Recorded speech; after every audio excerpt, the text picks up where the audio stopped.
तो ट्रंप जो है वो धमकी मास्टर हो गए हैं। कभी किसी को धमकी देते हैं, कभी किसी को धमकी देते हैं। ग्रीनलैंड पर तो उन्होंने अपना मोर्चा खोल रखा है। नमस्कार, मैं हूं नीलू। तो ग्रीनलैंड को लेकर बढ़ते तनाव के बीच अमेरिका वहां अपनी सैन्य विमान तैनात करने जा रहा है और इसके संकेत मिल गए हैं। अमेरिकी राष्ट्रपति डोनाल्ड ट्रंप द्वारा डेनमार्क के स्वशासित क्षेत्र ग्रीनलैंड को हासिल करने की कोशिशों के बाद हालात और संवेदनशील हो गए हैं। उत्तर अमेरिकी एयरोस्पेस डिफेंस कमांड यानी कि नोराड ने सोमवार को बताया कि उनके सैन्य विमान जल्द ही ग्रीनलैंड के पिटफिक स्पेस बेस पहुंचने वाले हैं, जिसे पहले थुले एयरफोर्स बेस भी कहा जाता था। यह तैनाती पहले से तय योजनाओं के तहत की जा रही है और इसका मकसद उत्तरी अमेरिका की सुरक्षा से जुड़ी नियमित सैन्य गतिविधियों को मजबूत करना है। नोराड के मुताबिक ये कदम अमेरिका, कनाडा, डेनमार्क के बीच मौजूदा रक्षा सहयोग का हिस्सा है और इसे कोपेनहेगन के साथ समन्वय में अंजाम दिया गया है। ग्रीनलैंड प्रशासन को भी इस बारे में जानकारी दे दी गई है। संगठन ने कहा है कि सभी सैन्य गतिविधियां जरूरी कूटनीतिक मंजूरी के साथ की जा रही है। पिटफिक स्पेस बेस उत्तर पश्चिमी ग्रीनलैंड में स्थित है, एक अहम अमेरिकी सैन्य ठिकाना है जहां पर मिसाइल चेतावनी प्रणाली मौजूद है, जो उत्तरी अमेरिका की सुरक्षा के लिए बेहद जरूरी मानी जाती है। और इस बीच डेनमार्क ने भी ग्रीनलैंड में अपनी सैन्य मौजूदगी बढ़ा दी है। रिपोर्ट के मुताबिक डेनमार्क के सैनिकों और सैन्य उपकरणों को लेकर कई विमान ग्रीनलैंड पहुंचने लगे हैं, यानी कि एक तरह से पूरा बैटलफील्ड तैयार हो गया है ग्रीनलैंड में। इधर डेनमार्क की सेना और दूसरी तरफ ट्रंप अपनी सेना वहां पर पहुंचा रहे हैं, उतार रहे हैं। पहले से वहां पर तैनात 200 से ज्यादा सैनिकों के अलावा कई टुकड़ियां राजधानी नूक और कांगर लुसवाक में भेजी गई है डेनमार्क की तरफ से। यह तैनाती उस समय हो रही है जब हाल ही में डेनमार्क की अगुवाई में एक बहुराष्ट्रीय सैन्य अभ्यास हुआ था और ट्रंप ने ग्रीनलैंड पर नियंत्रण के लिए बल प्रयोग की संभावना से इनकार नहीं किया है।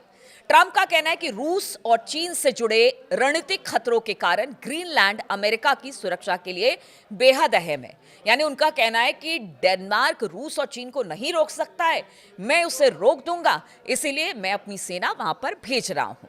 ये बात ट्रंप की तरफ से लगातार कही जा रही है और वो हमले से बिल्कुल इनकार नहीं कर रहे हैं। अब तो डिप्लॉयमेंट भी शुरू हो चुका है ग्रीनलैंड में अमेरिका का।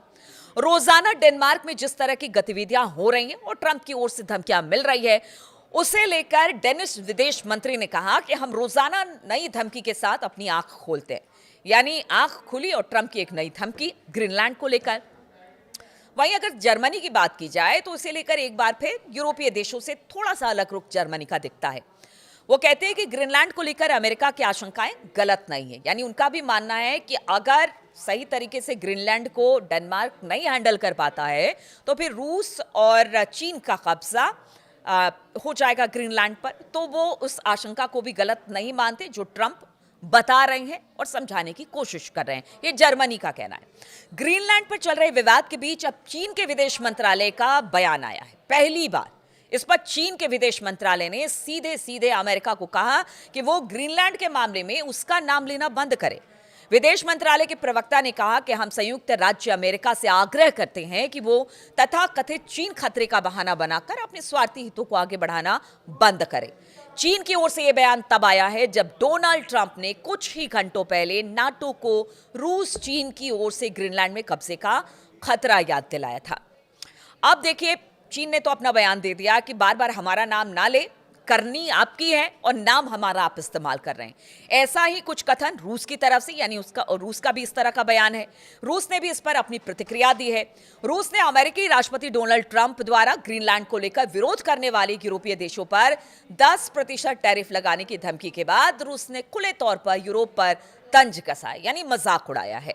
रूसी राष्ट्रपति के दूत और रूसी डायरेक्टर इन्वेस्टमेंट फंड के प्रमुख किरिल दिमित्रिवेव ने यूरोपीय संघ का मजाक उड़ाते हुए कहा कि उसे अपने डैडी को नाराज नहीं करना चाहिए। दिमित्रिएव ने American social media company x पर लिखा कि ट्रंप ने ग्रीनलैंड में सेना भेजने के इस खतरनाक खेल के कारण इन देशों पर 10% टैरिफ जड़ दिया। उन्होंने आगे कटाक्ष करते हुए कहा कि ये टैरिफ ग्रीनलैंड भेजे गए हर सैनिक पर करीब 1% टैक्स के बराबर होगा। तो देखिए, अब मजाक रूस और चीन भी उठा रहा है क्योंकि उनको भी पता है कि ट्रंप क्या करना चाह रहे हैं। कैसे करना चाह रहे हैं, किस तरह से यूरोपीय देशों को साथ लेकर उनको बरगला भी रहे हैं और यूरोपीय देश भी उनकी मंशा समझ रहे हैं। बार बार वो चीन और रूस का नाम लेते हैं, लेकिन अमेरिका की मंशा और ट्रंप की मंशा क्या है वो सब जानते हैं।